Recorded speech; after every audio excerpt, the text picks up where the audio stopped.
Estamos en contacto con Martín Ayerbe. ¿Qué tal? ¿Cómo te va, Ruso? Te saluda. ¿Cómo andás? ¿Cómo estás, Ruso? ¿Me escuchás? Sí, te escucho. ¿Qué tal? ¿Cómo andás? Bien, ¿cómo andas, Ruso? Bien. A ver, bueno, ya tenemos el DNU, tenemos la ley, tenemos la entrega, tenemos Uh, el 9 de julio de 2024 como el primer día de la traición, de la coima, o como quieras llamarle. sí, espantoso, Mm. verdaderamente espantoso el paisaje. Bueno, lo que hay que hacer es prepararse para el después, ¿no? Porque todo este mal que se va a hacer, la oposición, que viene siendo oficialismo hace 20 años, se lo va a permitir. Le dieron quórum, Ujú. le permiten sancionar las leyes, firman los acuerdos y comparten los negocios de importación de armamento de Israel a través de Montoto, Mm. comparten los negocios con la empresa de aguas de Israel Mekorot, ¿Quién hizo el comparten negocio del los... agua? ¿Cómo? ¿Quién hizo el negocio del agua? Y los acuerdos que firmó el ministro del Interior kirchnerista Aguado de Pedro Ajá. son firmados por los gobernadores que se encuentran en las provincias donde se hallan las vertientes, Ah, provincias cordilleranas y principalmente las provincias cordilleranas, y esos acuerdos continúan y se ratifican a través de esos gobernadores y de la actual conducción de gobierno de Milei. Así que en eso está muy a la vista de que no hay ningún tipo de diferencia política entre unos y otros. y el acuerdo por el agua, ¿de qué trata? Es decir, yo te vendo el agua, yo te regalo el agua, ¿cómo es? Los acuerdos de Mecorot se realizan a partir del desguace y desmantelamiento de las empresas del Estado Argentina, como Agua y Energía, como el Instituto Nacional del Agua y los institutos provinciales, y la privatización de las empresas, como por ejemplo las empresas de las represas, Mm. como puede ser Hidronor, que han hecho las obras hidroeléctricas del país, y también a los organismos de control que han sido desmantelados, y a partir de la ausencia de las empresas del Estado que realizaron siempre la planificación y los proyectos estratégicos, como supo ser el proyecto de la década del 70 Paraná Medio para todo el manejo de la cuenca del Paraná, que terminó desmantelando el gobierno de Menem, todo eso que hicieron en la década del 90 es lo que preparó para que a partir del 2000 pudieran renegociar los contratos con las empresas que han privatizado y en este momento crear el negocio de la privatización del agua bajo la propia hipótesis de trabajo que plantea Mecorot, que es que el pueblo argentino está acostumbrado a la abundancia y Mm. hay que acostumbrar al pueblo argentino a la escasez. Claro. Te lo están diciendo en tu propia cara, argentino. El Estado de Israel te está diciendo en tu propia cara, argentino, que ellos, el Estado de Israel, va a determinar qué hacer con el agua de los argentinos. Te lo ¿Qué están otro diciendo en la cara. sí. Esto es muy, muy evidente. ¿Qué negocios más hay? Bueno, los negocios de la minería, ¿no? A partir justamente de la modificación del Código Minero Argentino y la reforma de la Constitución del 94 que provincializa el recurso minero y hace que los gobernadores tengan la potestad de negociar con multinacionales enormemente poderosas del petróleo y de los minerales los recursos de los argentinos. Esto está tan mal y es tan injusto como pretender de que el acuífero guaraní lo negocien las provincias litoraleñas como Entre Ríos, Corrientes, Misiones, Bueno, Formosa, te doy un Chaco, dato, Santa Fe. te doy un dato. A ver, en la ley el pacto que se firma le pide a los gobernadores que le den una mano con el tema de las riquezas provinciales, uno. Dos, hay 150 hectáreas que el gobernador de Entre Ríos va a vender o está en condiciones de vender o los quiere vender, que es un acuífero, un humedal. Y sí, estas son las ideas de los políticos profesionales, tanto del oficialismo como de la oposición, porque todos acuerdan con el consenso de Washington, Sí. la ley de reforma del Estado 23696, los cuales todos los que están aquí presentes, y aunque se hagan los distraídos como que ellos no han tenido nada que ver, son los que votaron la ley 23696 en el 89 en el gobierno de Menem y Cavallo, son los que fueron parte del desmantelamiento de las empresas del Estado, de la ley de protección de inversiones inglesas 24.184 y del decreto 1398 de privatización de las 27 empresas del área de defensa. Entonces, la actual situación de desmantelamiento de las capacidades de defensa nacionales, de no tener nuestro propio sistema de armas y no tener nuestras propias fábricas para sostener ese sistema de armas, es lo que ha debilitado a la Argentina y la ha vuelto a esta condición. Por eso, en la unión de pueblo y ejército está la posibilidad de argentinos de ser invencibles. Ahora, para esto hay que correr a la partidocracia demoliberal de la conducción de gobierno. Y hay que ir a una conducción colegiada, podríamos decir, una co-conducción de gobierno, que en la idea del modelo argentino para el proyecto nacional, por encima de la Corte Suprema de Justicia y por encima del Congreso de la Nación, haya un Consejo Superior que esté integrado por la Confederación General del Trabajo, por la Confederación General Económica, por la Confederación General de Técnicos Argentinos, por la Confederación de Artistas Argentinos, por el Cuerpo de Filósofos Nacionales y por las Fuerzas Armadas, que se integran con el Presidente de la Nación, el Estado Mayor Conjunto, y esa conducción de gobierno es lo que nosotros necesitamos para cuando termine el gobierno de Milei. No importa cómo termine. Cuando termine el gobierno de Milei, nosotros tenemos que ir a un esquema de conducción política de este tipo para un proceso de salvación nacional, ¿no? Entonces hay que ya ir planificando que recuperar aquello que se ha desmantelado, que se ha vendido, se ha privatizado, tanto recuperarlo como volverlo a crear. Porque vos, una cosa, cuando privatizaron aerolíneas, te cuento esto para que se vea, digamos, los debates verdaderos, cuando hay compromiso, se le da importancia a las cosas de la nación, a las cosas del país, las cosas como hay que plantearlas, ¿no? Cuando se estaba por recuperar aerolíneas, hubo un debate entre los nacionales, donde se planteaba que no convenía recuperar aerolíneas, porque era una empresa que había sido vaciada, que le habían vendido todos los aviones propios que Aerolíneas tenía, que tenía un muy buen promedio de edad, era una flota joven en el mundo, cuando era la línea del Estado, pero que Iberia y Marsans le habían vendido todos los aviones, le habían vendido los simuladores de vuelo, habían desguazado la empresa y la habían particionado para dividir lo que es el izaje, la maniobra, las cargas, habrían privatizado el sistema de aeropuertos,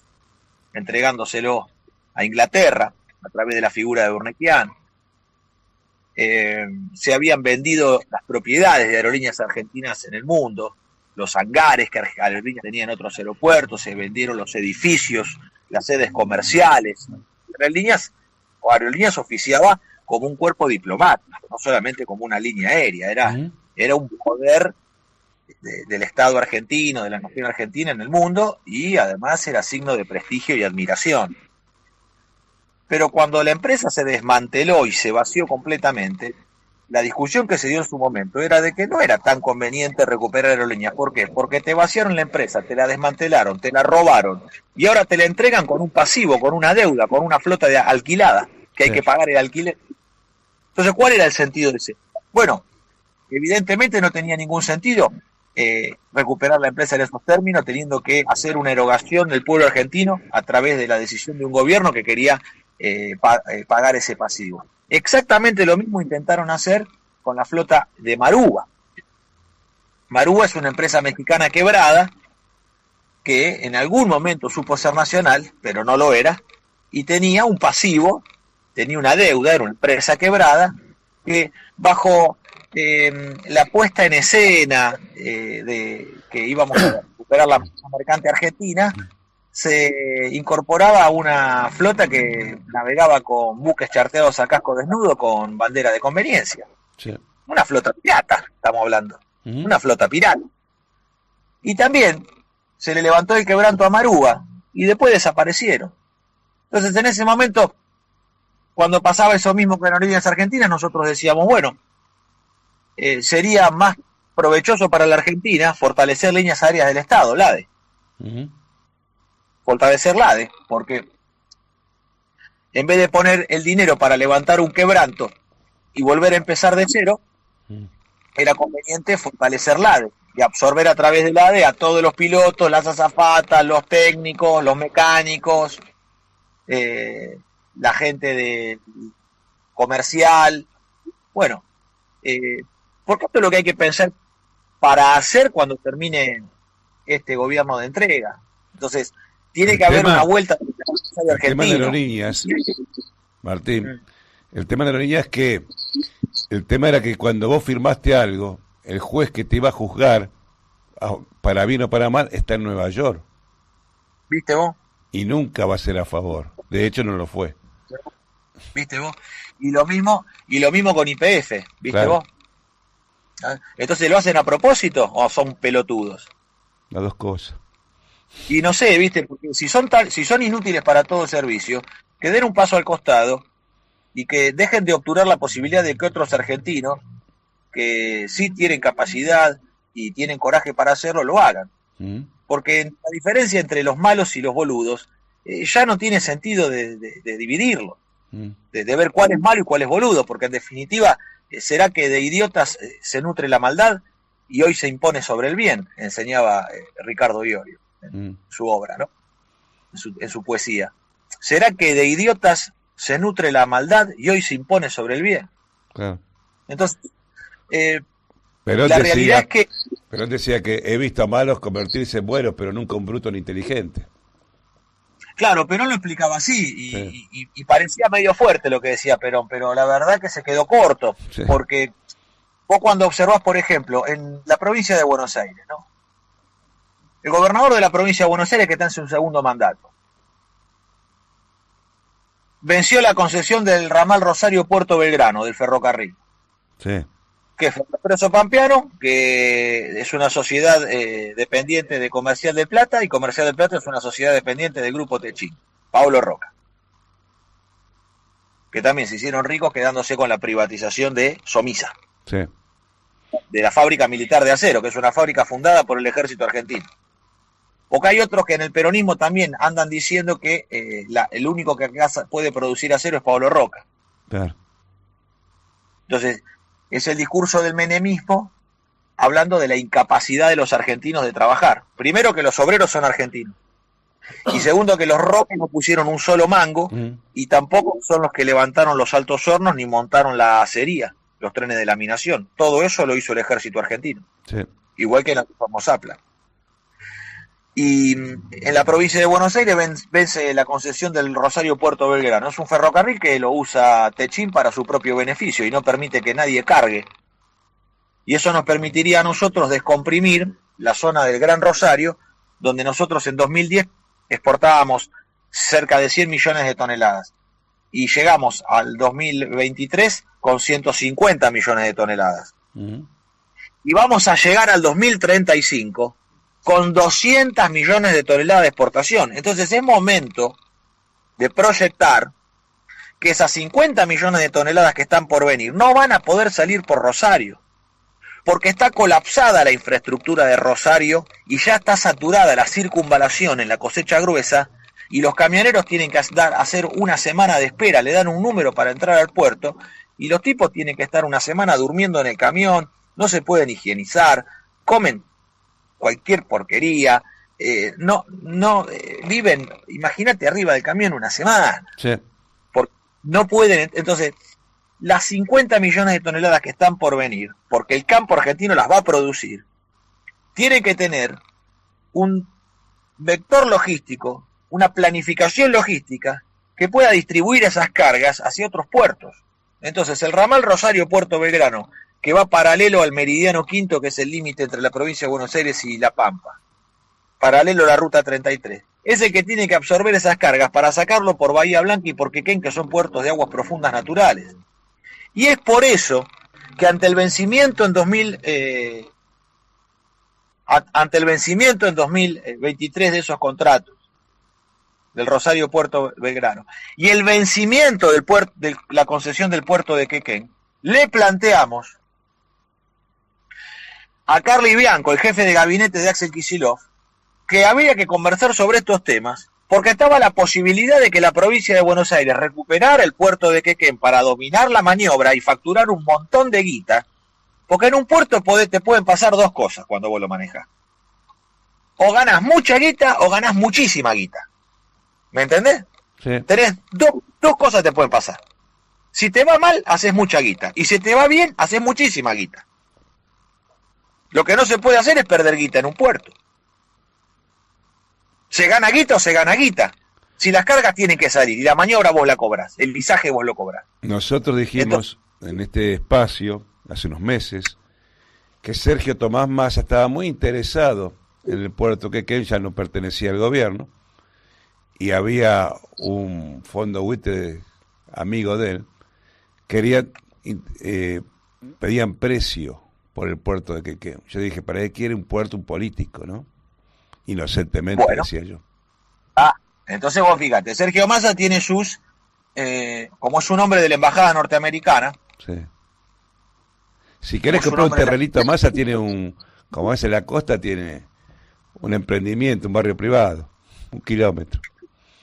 Es un hombre de la embajada, trabaja para la embajada norteamericana. Sí, sí. Y el gobernador de la provincia de Buenos Aires decide entregarle la concesión del puerto de Quequén a los ingleses. Sí. Entonces nosotros tenemos que pensar verdaderamente los argentinos qué conducción política queremos de la nación argentina cuando termine Milei. Entonces nosotros creemos que es el momento de una conducción patriótica, cristiana, nacionalista, argentina, que responda al ethos cultural de nuestro pueblo, que responda a nuestra tradición y a nuestra cultura nacional. Porque ya de cosas extranjeras ya estamos hartos los argentinos, ya estamos satisfechos de haber probado las cosas extranjeras. Es momento de volver a nuestras raíces, a nuestra tradición, a nuestra cultura, a nuestra fe fundante, a nuestro credo de argentinos y conducir bajo el credo trascendente que tienen los argentinos y no bajo un materialismo extranjero que no tiene nada para darnos a los argentinos, sino que tiene todo para entregar a sus mandantes extranjeros. Por eso, estos temas que son de logística elementales, como el manejo del ramal Rosario-Puerto Belgrano y del puerto de Quequén, que integra el ferrocarril con la navegación de ultramar y la navegación fluvial, son temas claves, para lo cual nosotros ya, vos sabés que hemos presentado proyectos de ley que tienen estado parlamentario hace décadas para crear una corporación logística